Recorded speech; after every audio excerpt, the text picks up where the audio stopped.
Welcome to Elevate, a Women's Leadership Institute podcast where we showcase stories, celebrate successes, and shift culture. Welcome to Elevate, a Women's Leadership Institute podcast. I am your host, Patty Cook, and I have Misty and Rosyne with me today from Spherion. And I am so excited to have this conversations. They are friends. They've been part of our programs. And I'd like you to introduce yourselves a little bit. Tell us where, what your job is and a little fact about you so people can kind of get to know you better. And then we'll jump into it. Okay. Thanks for having us, Patty. We appreciate it. My name is Misty Valenti, and I work for Spherion Staffing and Recruiting. I am a senior business development manager. So I basically align with companies to recruit mid, entry level, and high executive search. A fun fact about me. This was hard because Patty just told me what the last person said, and I can't top no it. No comparing. So I did not back up dance for Kiss, but Shout out to Dana. I know. Shout out to Dana. A fun fact about me is I love strength training.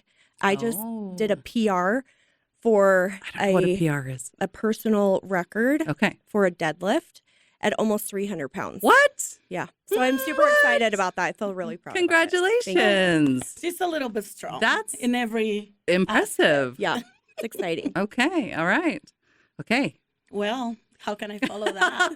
I know, it's so hard. Kiss 300 pounds. I mean, come on. Well, you're excited to have us here. We're so excited to be here. And of course, this is, happening. I'm Rosyne Pedreanez, and I also work with Spherion Staffing and Recruiting. I manage the Salt Lake City branch, and Misty, is our senior business development, and she brings all these companies and clients and partners, and we make the magic happen on the other side. Okay. So we're in the operations dealing with candidates and employers and just designing workforce solutions for them and just, helping people to change their lives, hopefully, right? Yeah. Fun fact. I'm fun. You are fun. By nature, but I don't know. I'm a reality TV lover.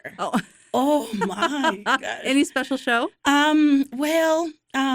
Or we can't divulge that. No, yes, we Oh, can. okay, we I mean, can. you tell me.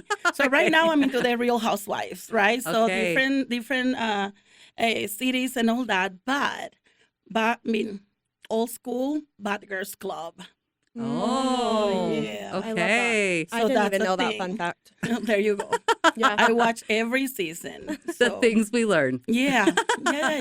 Perfect.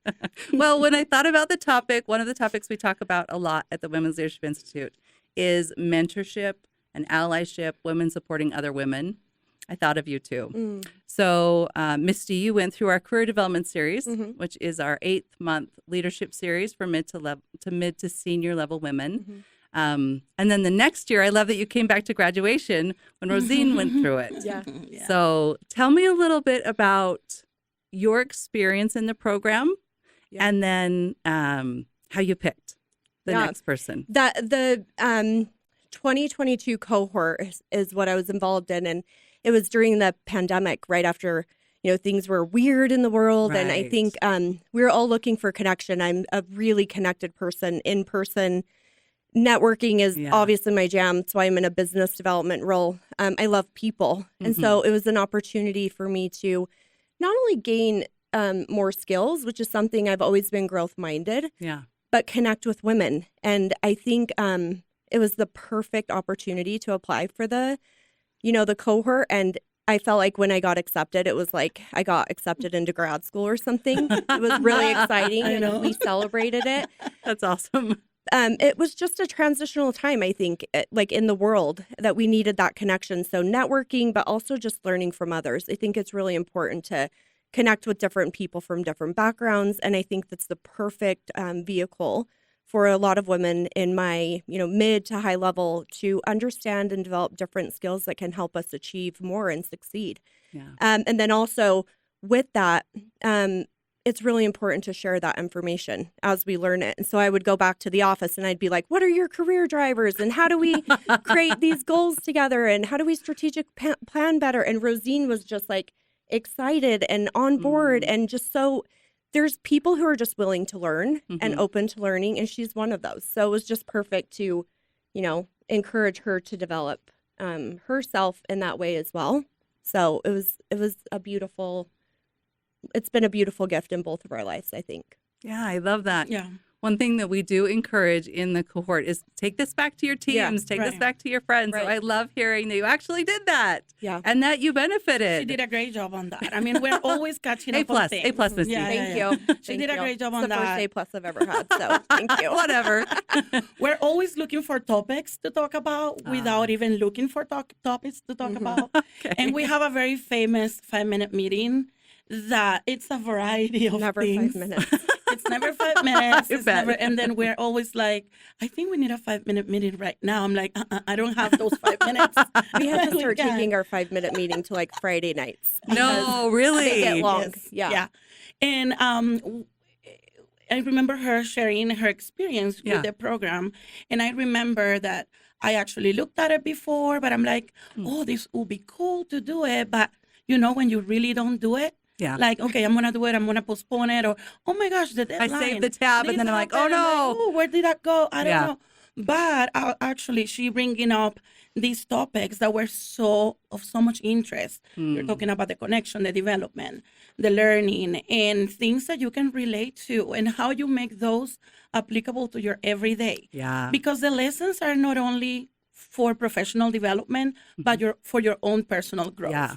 And I also wanted to see my community represented, you know, because I'm like, okay, so where are the people that sound like me? You know, Yes. like I need to put my touch in there. Absolutely. So, so it was very like motivating and exciting to always learn. And I'm like, okay, let me find out. Plus, I learned too that the speakers are not always the same. You know, so the variety, I loved it. My brain, I always have something about my brain sparking. So I want my brain. You like ideas? I want my brain to be like, bling, bling, you know, like. I think it did that ignite a fire, light and inspiration. And I think I remember getting out of the meetings and I would call all the people that I like wanted to share the content with. And I would be like, guess what we learned today? And part of that is, for me, is retaining information. The more you teach it, the more you retain it. And I wanted to retain that information. I wanted to keep it. I wanted to, you know, share it with other people. And I think you were one of those people that I often called that, I'm sorry, it was a 5-minute long 5 minutes. And then she was giving me the lesson after her lesson. And I'm like, okay, I need to be ready for this lesson. Oh, there you know? go. So I think that we have in common that we're both very curious, and I don't know, we're friends. I mean, she's a great friend of mine. I love her. And I think we are very encouraging of each other. We're very critical sometimes with each other too. We have these discussions that are brain sparking, you know. So the Women Leadership Institute was that. When I had the opportunity to also like enroll myself, and I actually felt the same way when I apply. I apply in silence because just in case I don't get accepted, you know, nobody's gonna know. I'll tell the story later. I'll cry, and then, you know, that's actually how that happened. And then I'm like, oh my gosh, am I going to Harvard? What's going on? I know. It feels like that. That's so happy but to I've hear. been following up, you know, following the trajectory, and you and Patty and Nicole. Like, I'm like, this will be nice. Plus, you know, you have your biggest promoter right here. Yeah. And then I went to the graduation. I'm like, oh, I'm going to be there to support her. You didn't even know I was going. I showed up in there. I'm like, I need to go. I need to go now. I need to be ready. Because she has been so supportive of me and even of my dreams and my ideas that I can only just be there and hug her, you know, and be a cheerleader, you know. So, so then we won't cry. I cannot cry session. today. I can't.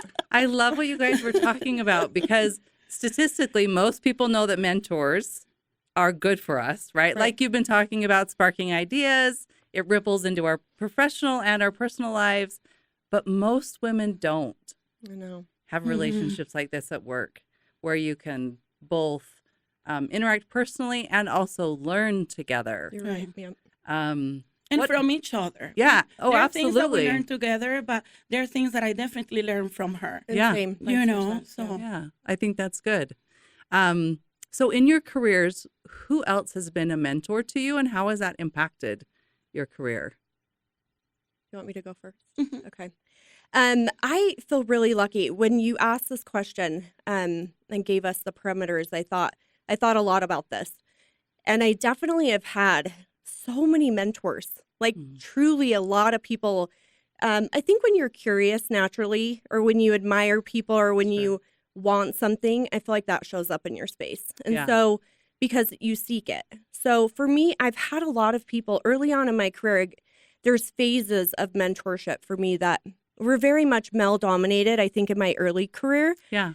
I definitely have had a lot of great leaders over the years, but some of them I learned what not to do, which I learned that way too. Mhm. Actually learned deeply that way. Yes. But I think in my early career, I had a lot of male mentorships. I had gone through a divorce, and I had a whole bunch of males support me during that time who really championed me, sponsored me, advocated for me. Were you in a male-dominated industry or just, okay. Yeah, architecture and engineering firm. Okay. And so it was primarily males. There were several women who worked there too, but the males really embraced me. And I think mentoring to me means believing in somebody when they really just didn't believe in themselves. So for me, I know. For me, I think I'm super grateful for that foundation.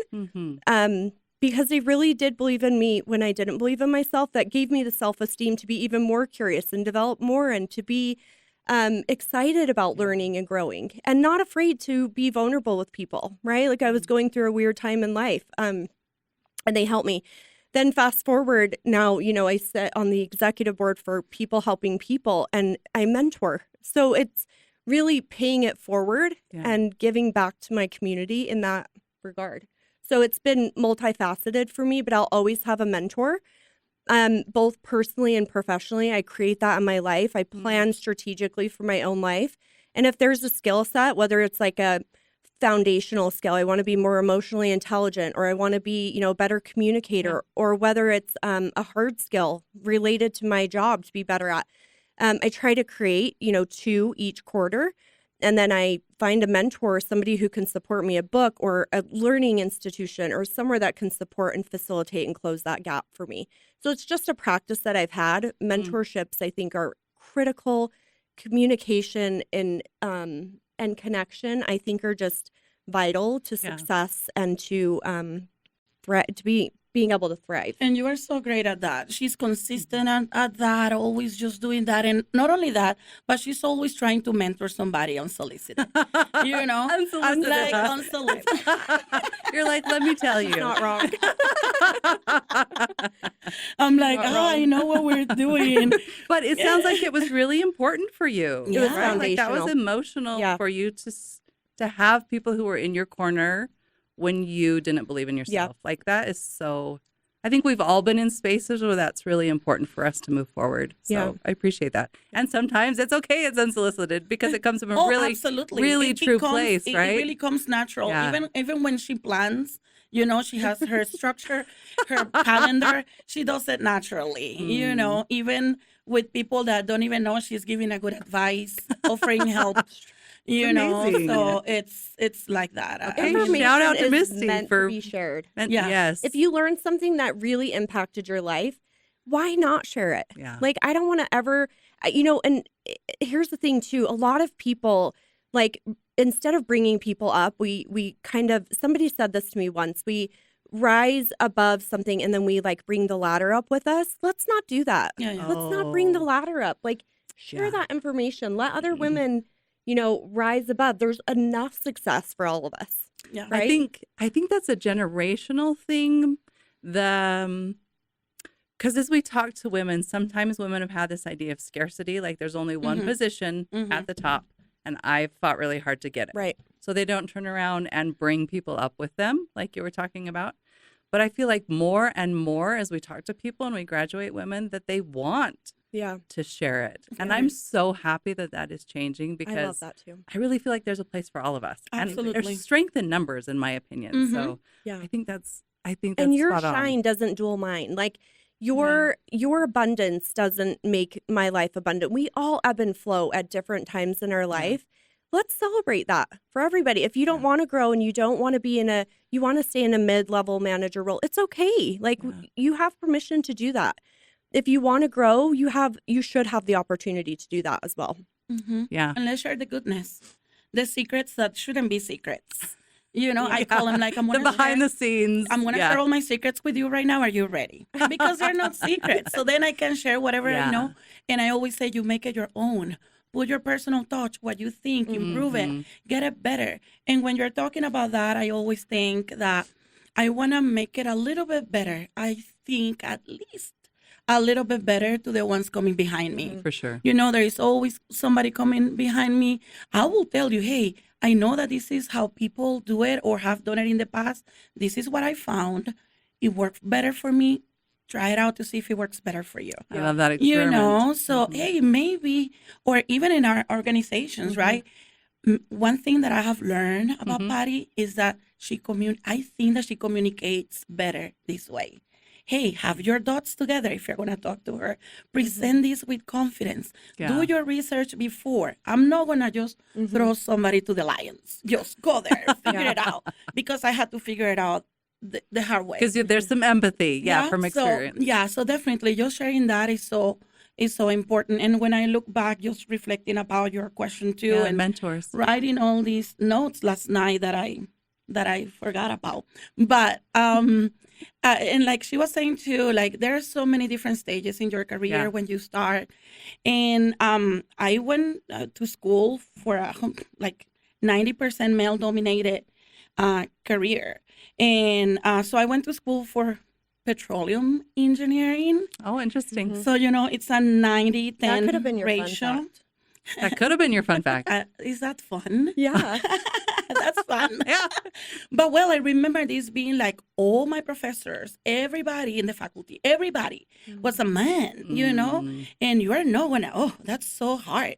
Oh, the papers are so hard. And I'm like, okay, we're 3 girls here and 27 guys. It's okay, we'll be fine. So it ended up being challenging, but I was used to that.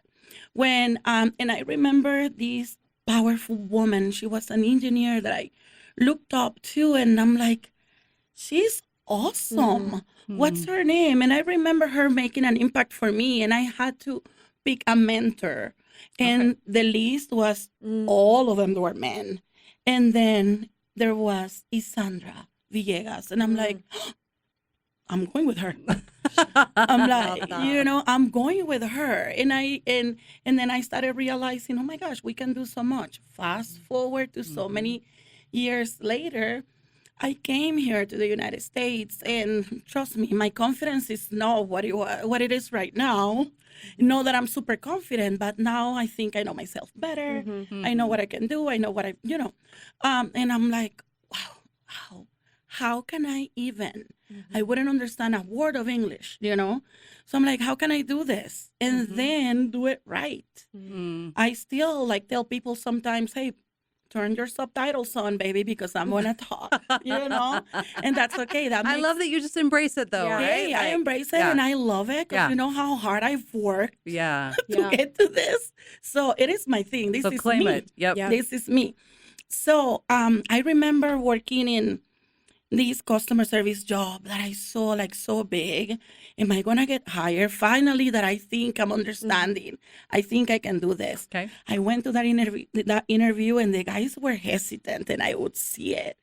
And I would hire be like, you? I'm like, give me the chance. I'll learn this. Yeah. So this is how I started. I remember freezing on my first call, and I'm like, oh my gosh, I'm not going to be able to do this. Yeah. But there was this woman, and his name is Deborah Rojero. And I'm going to say her name because she made such a difference for me. Okay. And this is my emotional moment right now because I'm going to have other ones. But she told me, why don't you apply for this? Why don't you do this? And we were part of a big corporation. And I'm like, me? Yeah. Not that I didn't think anything of me or what I was thinking less of me, but I'm like, you think? And then she's like, learn these things, do this training, do this. I'll help you. Let's find you coaching for this interview. And I'm like, yes, I want to do all that. She's you. And I'm like, She did. Mm-hmm. So she talked about somebody. She talked about me with somebody, which Yeah. I don't know who it was. He happened to be a director. They were looking at me. You have so much talent. And I'm like, thank you for telling me that. So that changed. I love that. That changed my trajectory there. And really everything that I applied for to move in my career, and then I was focused and everything, I got it. And I had the opportunity to learn so much. And I knew and I understood that I needed more training. Yeah. Now I need to get better. Now what's It's a next? continual growth. So she was not only a sponsor or a mentor, and then of course a friend, but she ignited that in me too, that I already had from before, but it was a new space for me. Yeah. You know, so I'm like, I always need to be that Deborah for others. I love that. You know? And you guys did so great at telling different stories, because people often ask us, what's the difference between a mentor and a sponsor? Right? A mentor will coach you. They'll be in your corner. They'll believe in you. A sponsor will actually open doors for you that you cannot open on your own and give you the opportunity. And I think both of those are really important, both from males and from females, right? It takes both of those perspectives and mentors and sponsors to build a career. So I want to come back to something that you said, Misty, about how regimented you are in building mentorships or seeking out people who know things that you want to know. For people who are kind of challenged in that area, you know, what does that look like? Like, how do you actually do that? Yeah, that's such a great question. And I did something a little bit risky about 7 years ago. I read this book. My friend Spring had given me this book that told me about this book that was called Miracle Morning by Hal Elrod. And it talks about your morning, how you wake up, how you set intention. And in the back of this book, there was a task, if you will, an exercise that you could do by asking your friends and your family. And I even included some of my clients. And I sent my closest 30 people in my inner circle. She's an extrovert. Her closest 30 people. 30 people. Yeah, I did. I think I sent it to 35 people. Awesome. I know, it seems crazy. And then I sent it to them and I got a lot of response back. And a lot of the stuff I already knew, right? It was self-aware And of. what did you send? Was it there like questions you sent to them? Questions about how I show up in life, like who I am, like how do I make them feel? How do I was looking to see, like, how do I show up in people's lives? Like, how do I want to show up in people's lives? I probably had just gone to a funeral or something. I don't know. You have the whole, like, but how do I want to prioritize my life? And I was going through this moment. I sent it out to all of these people. And then I just started kind of digging into where is my opportunity, right? I already knew I had some perfectionism that I probably needed to unpack a little bit or own. I mean, whatever you choose to do with it. But I also had some, things that I wanted to work on deeply. And so for me, it was just a strategy and tactical strategy of just saying, here's where I need to work, but I can't be overwhelmed, right? So that's why I pick one thing each quarter to work on, because if you really think about it, you're picking 8 topics per year. That's something to work on. And sometimes I use, if I pick a topic Q1, I end up maybe even taking it into Q2 or even throughout the year if it's big enough. If it's a skill set development or, something larger, a larger task, I'll keep it. But I always pick a personal and a professional. And I think just start by asking yourself this question, like, what do I want? What's important to me? What's my priority? It's a hard question for a lot of women. It's very uncomfortable. Yeah. And sometimes we're not even really honest with ourselves, right? Societal pressure has us, thinking we need to do things and we need to grow and we have to climb the ladder and we have to do this and we have to do that. But you're managing a family simultaneously and it's not the right season or time for you. Never. I think never, right? There's so many different times in our life that things don't necessarily, that we're not really honest with ourselves about what we want. So I think getting granular about it, whether you have to meditate, right, sit there in silence for a while is a practice that I've used, or just getting quiet, right? Like there's a lot of noise around us, even, social media and content and what we should be doing and how we should, I don't know, going to therapy. I don't know. It's just a lot. All the things. So quieting some of that noise to see, like, what do I really want? What lights my fire? That spark that you talk about? What is something that really brings me joy? If it doesn't bring me joy, I just don't participate. So if it Marie Kondo it, right? Like, yeah.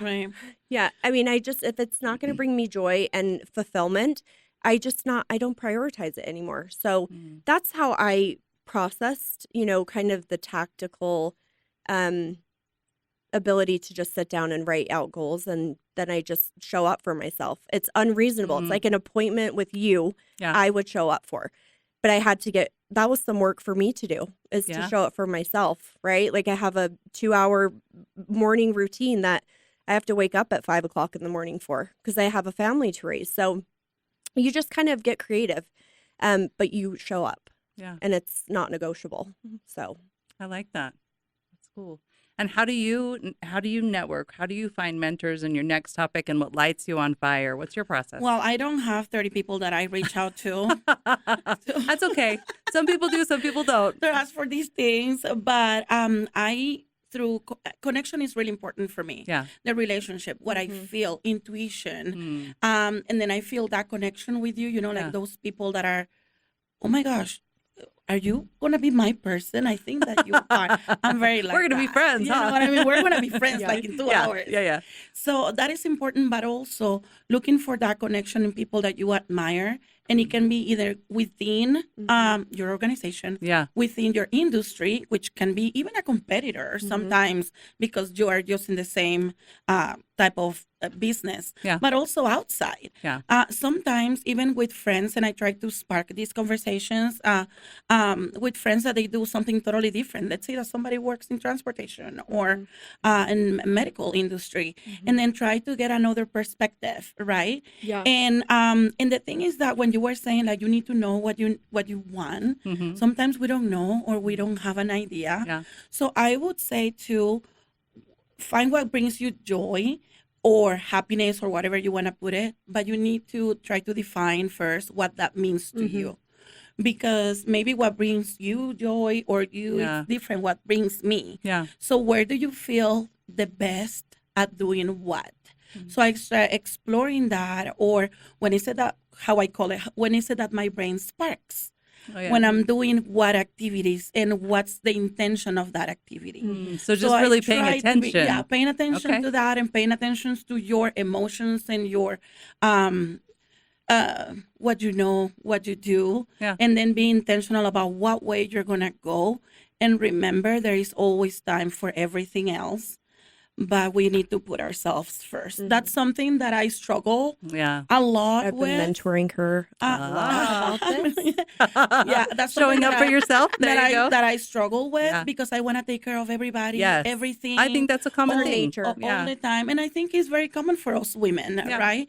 Because of our families, because of we are providers, we are we do everything, right? We have the car full of groceries, or you need to pick up the kid, or you need to go here, you need to go to an appointment, you need to do this, you need to work, you need to clean, you need to cook. None of that. I don't click it. Who said I don't clean, I don't cook? Yeah. I don't.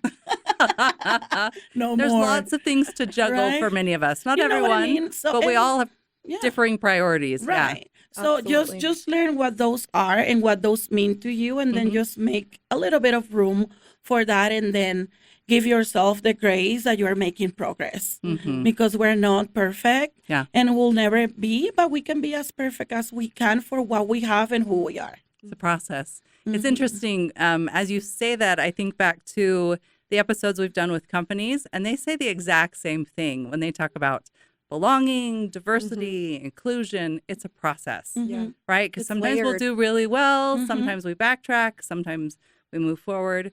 So I think that all of us, I think the important thing is to engage in the process, but then to give yourself grace to stay in the process. You have to keep momentum. Yeah. It's so critical. There is a balance of not stopping when you get tired. You do have to slow down, but you can't stop. It's true. I think that's really important. A coach recently, a mentor actually recently taught me that through strength training, ironically. Yeah, don't stop. Just keep the momentum. That's true. I was talking about somebody else about momentum a few days ago. And I'm like, I'm swamped. I'm doing this, but this is the right moment to do it. This is like right now, things are moving. Take advantage of that, because then if not, it's going to go to your drawer. And then there's another goal that was postponed. Right. But I think when you become so clear about your goals and you have something so tangible that's a goal or something to look forward to, it's easier to stay on the path of momentum when Yeah. you have that built and into your framework, right? It's something to look forward to. And it's something that's not negotiable. That's not going to keep you stuck. That's true. But if you are not a structure or you don't have that That's great true. framework, Yeah. then you have to take care of that momentum and then take advantage of it. Right. Because it's now or never, because we're going to postpone it. My Yeah. framework is a little bit, it's not as steady. You know? The whole conversation makes me think of work-life harmony, right? Mhm. Dealing that. And some days work-life harmony for me is working 12 hours. Right? Yeah. And I'm gone before my kids wake up, and they're in bed by the time I get home. But some days I'm there with them, right? Mhm. It's in flex all the time. And I think I get gummed up sometimes when I think it should look a certain way. Mhm. And for some seasons, it has looked a certain way.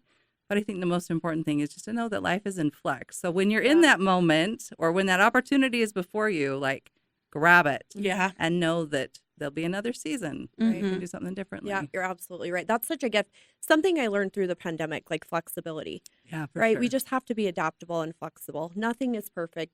Balance. I used to think, we have to have this balanced life, this balanced topic. That's and why we try and call it harmony, because it's we're like, not balance. balanced. Yeah. Yeah, because there are 12-hour days, and there are, days where you can relax a little bit more and take a breath and Yeah. rejuvenate and fill your cup up differently. So it is harmony. And finding what harmony means to you is Correct. important. Yeah. That's what I'm saying, like what that joy or that Yeah. fulfillment means to you. Stick Hey, with if it. you thrive in chaos, be chaotic. Are you going to be chaotic all the time? I don't know. It works for you. I Yeah. don't think that. Is you that know? chaos But sustainable? yeah, it is. It's sustainable, but it's your purpose and it's what works for you. Yeah. That harmony can look like a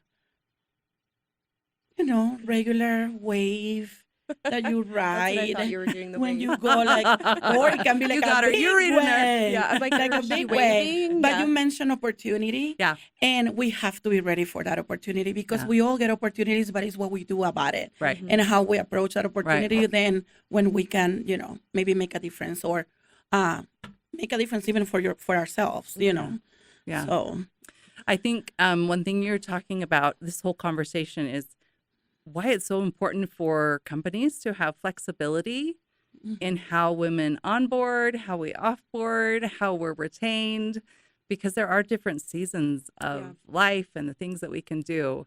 I want to talk a little bit about barriers in your career and how you've overcome them. Like, what are some things as you've gone along and you're working in your joy and you're strategizing, and then you're like, what is this?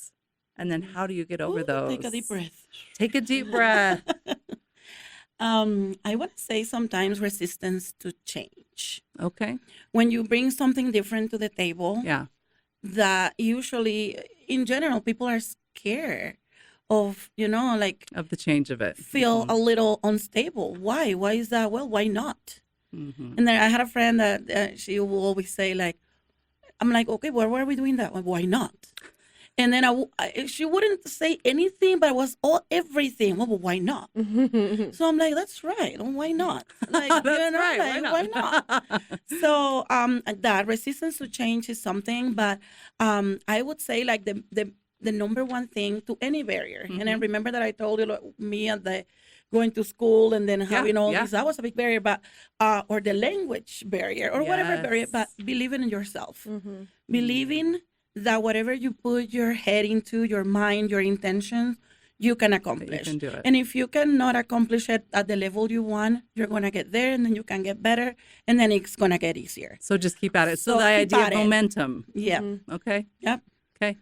What do you think, Misty? How do I overcome barriers specifically, or what barriers exist more specifically? I think both are good questions, Okay. right? 'Cause Yeah.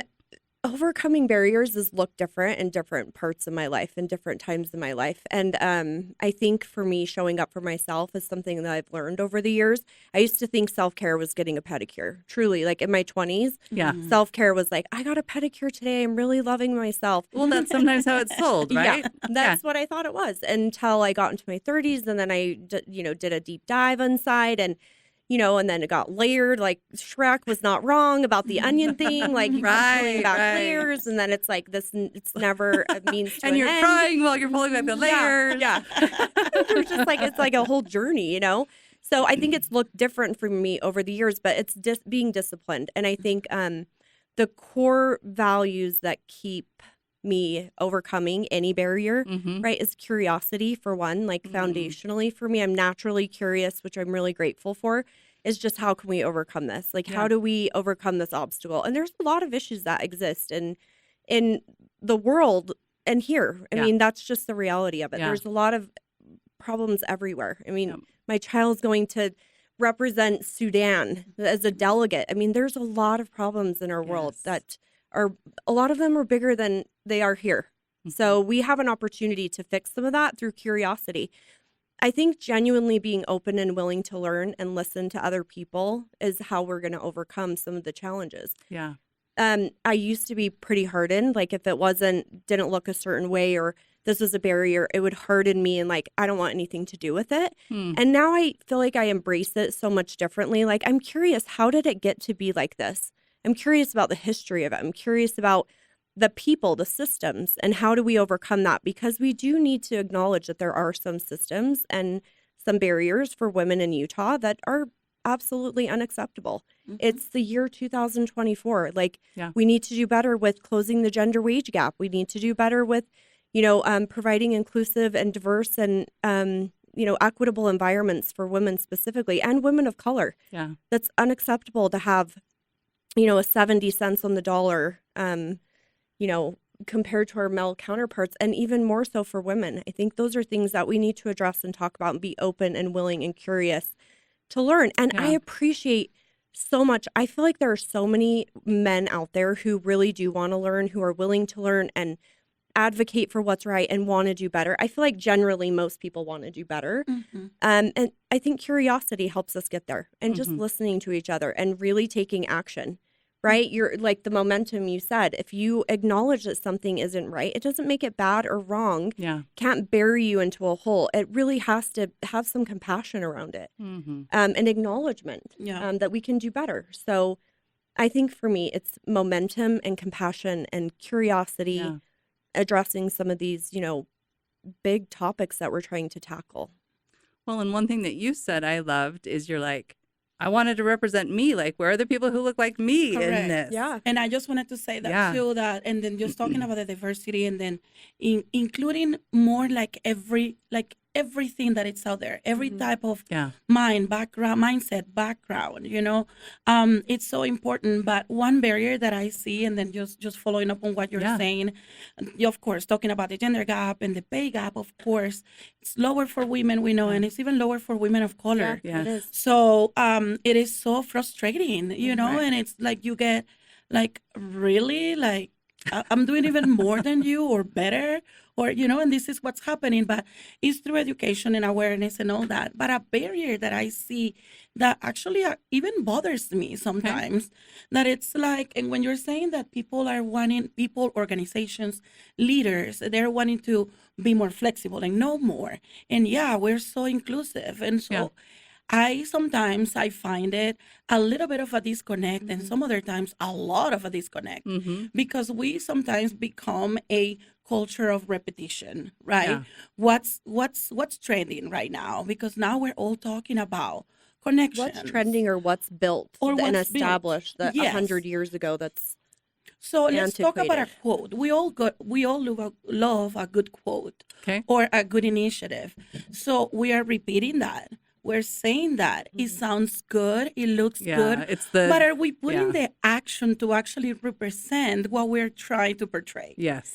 So sometimes I see organizations, and even I work with different hiring managers, and they really want to, and you see the intention, but not the action. So me, that's what I would like to see. Yeah. Let's pinpoint those things, and then let's call out in a good way. Let's give examples or solutions. Hey, this is how we can actually improve on this. Let's bring more people that think different, look different, act different, have different from a different generation, and then let's go to that. I'm gonna break this mic, and then let's go to that flexibility that you were also talking about. Yep. Because we are all different, we all harmonize in different ways, and create and produce in different ways. Yep. So why not really embrace that different diversity Yeah, and being and the synergy of it. yes, and Yeah. being as inclusive as we say we are doing. That I really appreciate that you brought that up, because it is true. Because we have the elevator challenge that companies can sign up for, and sometimes it's like a check the box, did it, because every company gets to do it in their own way and where they're at. And some companies really run with it and not only like check the box, but see the people. And I think there's a big difference between those two, right? Like seeing and hearing people and giving them opportunity and just saying, yeah, we did it. So why don't we give them a checklist, the checklist, and they can use it throughout the year to check off how they're actually creating change in that space. Yeah. Like, I think if there was transparency into that and there was some... Transparency is huge. Yeah. And leadership. If you're top leader, like with Ken Garf, when the top leader brought on, the ripple effects of it were massive. Yeah. Correct. But if you have like an HR manager who's really on board, but the top leadership are not, it gets a little trickier. Oh, a lot. So hence leadership development, right? Not just for the women in our programs, but also for the CEOs and the C-suite. Right. Well, and this is the bottom line, is that when you develop individuals, we take that information and share it. Then she's going to take that information and share it. It's really a domino effect. Yep. And the organization benefits from that, right? If the organization wants to do better, it's really an educational component from the bottom up. Absolutely. And it really does make a huge impact in a company and how they show up for individuals. And that's huge in attraction, and it's huge in engagement, and it's huge in on the back end. And it costs a lot of money to replace employees. Yes. I mean, it really is. You can monetize it. You can put a pencil to it and say, this is how much it costs me. Developing people and making people feel like they have a space they can show up where they're at in their life in different seasons. Yep. And this changes for women a little bit more than it does for men, right? So how do we engage them? How do we keep them engaged? Women want to contribute, and they are so capable of contributing in so many ways. But sometimes they also want to be a mom, and you can do both. But what if we scale back on the hours, for a couple of years? And they still participate. I mean, I've done it, and I still show up and was a high producer. And I think that there's various ways that we can make these environments so much more inclusive and better. Right. Yeah. What are the actions? Like, it's the it's $1 million accountability. question. Accountability is huge for me. So when you are talking the talk but not doing the thing, The alignment of it. yes. So it's pretty. Yeah, I hear you. Well, and it's also interesting from this perspective of WLI in our programs. We'd like to include more diverse voices in our programming. It's like someone just said, it's expanding the pool of where you find the people, right? Because if you go to the same places, you'll find the same kind of people. Right. So you got to expand your pool of where you go. And that's kind of deconstructing things a little bit. But that goes to curiosity. That goes to all those kind of things as well. So I love that we've touched on so many things, right? It's like a 5-minute minute. Yes. This was our 5-minute minute. Okay. That's like a whole other episode. Yeah. But as we close, I always ask, like, what is Utah doing really well? Something they're doing really well. And what's something that they could improve on? I know we've talked about accountability and a couple different things. Is there anything else you can think of? I think Utah has a really great lifestyle culture. Right. The work-life balance, I think, is actually quite healthy here. I mean, compared to my son lives in Manhattan, and it's grind. And we grind here, too, in a lot of ways. But our grind isn't so grindy when you compare it to a big city. But I do think we have that going for us. I do think there is a need for leaders to just do better for women of color. I think there's a need for just acknowledgement. Right? Just to acknowledge, like, we can do better, just to be curious about doing better. I think we need more male allies. I think we need more men helping us do some of this work. And I'm super grateful for the men that we do have doing this work. But, like, where are all the men at? We need allies and advocates and sponsors, and we really need people who encourage and light fires and help us, in various pursuits with some of these bigger issues. Be sponsors to the things we we're do trying to need develop. them. Yeah, absolutely.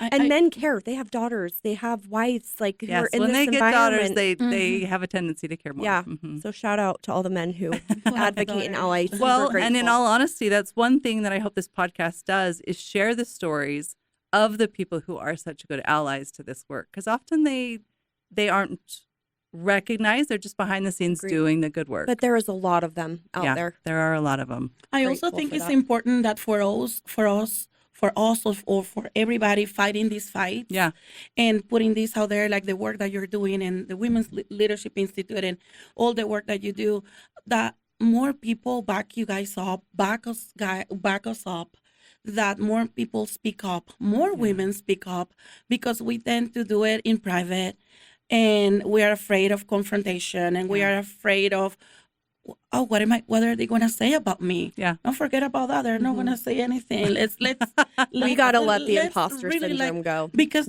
sometimes we are actually trying to make a difference. And like I said, I'm trying to make it easier for the ones behind me. Yeah. But then when I'm trying to speak up and the ones behind me, they're still not speaking up, even though I'm saying, hey, we're here. This is for you. Yeah. We have to do this together. The momentum of our voices. Everything. So we have to do this together. So we also have to wake up a little bit, even if it's a little bit.